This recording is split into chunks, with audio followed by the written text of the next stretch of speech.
In this video I will show you how to delete Facebook account. So first of all, on your iPhone or any Android phone, open the Facebook application, sign in with your Facebook account, and then click on your Facebook profile, and then you can see the option for setting. Click on setting. Now you can see more in account center. Click on this option, and you can see the option again, personal detail. Click on personal detail, then click on account ownership and control, then again click on deactivation or deletion.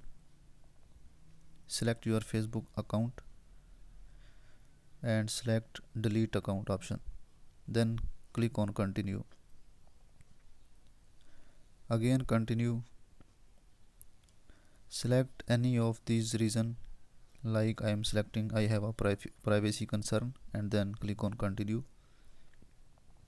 Now again click on continue button, scroll down and click on continue button again. Now Facebook require for Facebook password, so you can put your Facebook password in this field. After entering your password, click on continue. Now this is the final page. Just tap on delete account and your account will be deleted. Don't forget to subscribe our channel for more interesting videos.